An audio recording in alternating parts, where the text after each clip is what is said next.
Hello Taurus! Welcome dito sa aking channel, Kapalaran 888 Taurus. Alamin natin kung anong messages, vibration, gabay, energy para sa lahat ng Taurus friends natin na nanonood. General reading first 15 days ng January 2024. Oops! Ang dami na ito guys. Okay lang.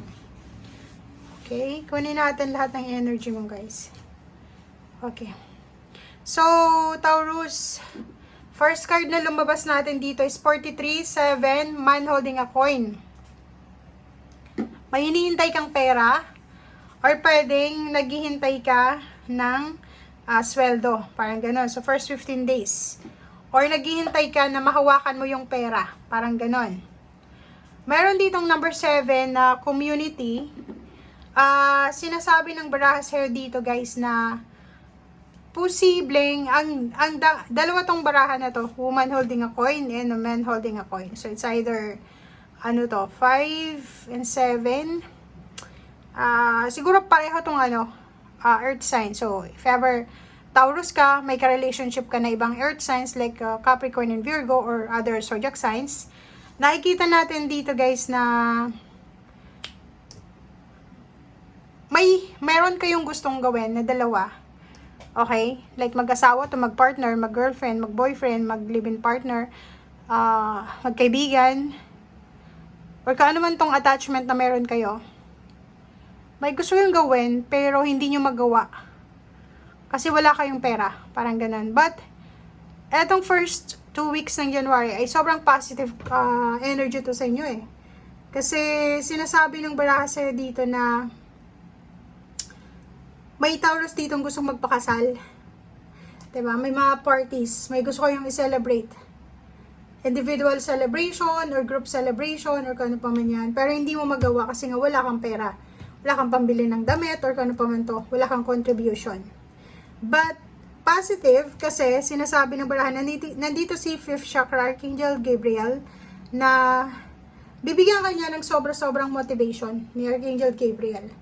Taurus. So, sinasabi niya ng barahang yan na ihanda mo yung sarili mo kasi marami siyang unexpected blessing, announcement na pwedeng makatulong sa'yo lalo na sa usaping relationship and then money. Okay? Atong dalawang barahang to is para siyang King and Queen of Pentacles. So, ibig sabihin niya may possible dito na empowerment na mangyayari. So, like for example, wala kang pera for the past few months. Tapos, yung kung ano man tong milagro na darating sa buhay mo na pwedeng mahawakan mo yung pera. Like, bigla kang na-promote, biglang tumas yung sweldo mo, biglang may nagbigay sa'yo ng inheritance na pwedeng i-celebrate mo siya with other people. Okay? So, may door to spirit tayo dito na if ever ano man tong pinagdadaanan mo sa buhay, positive or negative, make sure that guys na bigyan natin ng papuri ang ating Panginoon. Make sure na i-focus natin yung energy natin sa spiritual. Okay? And itong door to spirit na to, parang bibigyan ka ng pagkakataon ng universe na maiparating kung ano man ang mga gusto mong iparating doon sa mga mahal mo sa buhay na nasa spiritual ng buhay. Okay? May mga mahal ka sa buhay na nauna na sila doon. Gusto mong humingi sa kanila ng assistance, ang guidance, ang protection, gawin mo yan, okay? Lahat ng mga pag-aalala mo, kasi 5 to eh, lahat ng worries, lahat ng regrets, ibigay mo na siya sa first 2 weeks ng January. Nakikita ko tong posibleng business ideas to. May iba sa inyo dyan na parang gusto yung makahawak ng pera. Pwede yung iba planong umutang ng pera sa isang bangko or sa isang lending na company dahil gusto nyong magsimula. May gusto kayong simulan pero hindi nyo masisimulan yan hanggat wala kayong pera. Paki-comment sa comment section kung ano yung mga gusto nyong simulan sa buhay.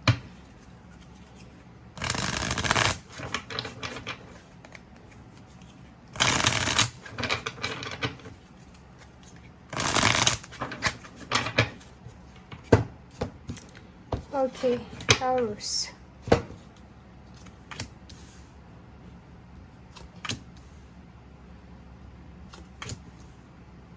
Okay.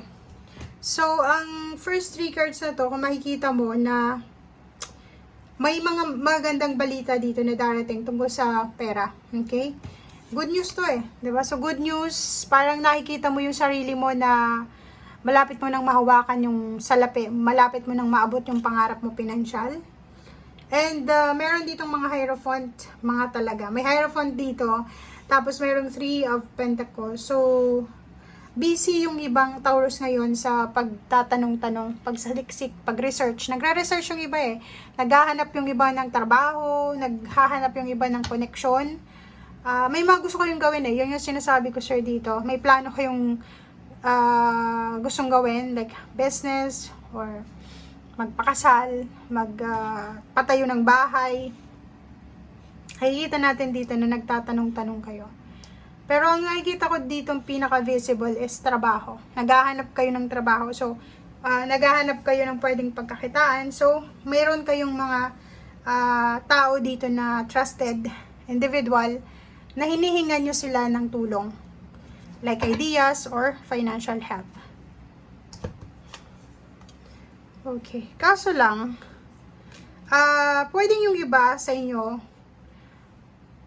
pwedeng yung iba makakatanggap ng tulong. Pwedeng yung iba, halimbawa nagtatanong ka kung paano gawin ang isang business na to or kung ano ito, pwedeng yung iba madidisappoint kasi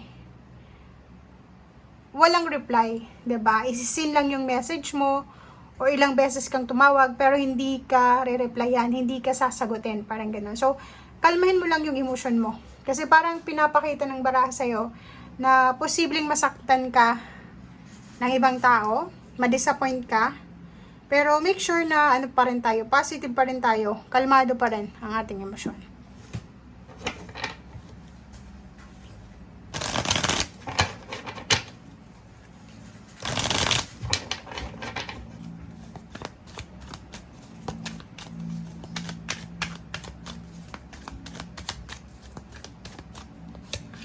Okay, Judgment, 3 of Cups, and then Page of Wands. So, nakikita ko sir dito na posibleng, yun, related pa rin siya dito. May kailangan kang gawin, kailangan mong lumabas sa comfort zone mo. Kung gusto mo ng success, kung gusto mo ng connection, kasi connection ang kailangan mo sa ngayon eh, is lumabas ka sa comfort zone mo, palayain mo yung sarili mo sa kwadrado na yan. Kasi parang nakakulong ka sa isang situation eh, parang nakakulong ka sa isang relationship, sa isang trabaho, sa isang kontrata, sa isang mindset na kailangan mong palayain yung sarili mo. Okay? After mong mapalaya yung sarili mo, magkakaroon ka ng, kumbaga, kalma sa yung sarili. Magkakaroon ka ng parang satisfaction. Yung feeling mo na nagawa ko pala, nakatakas ako dito sa problemang to, nakatakas ako dito sa kontratang to, or kung ano pa man.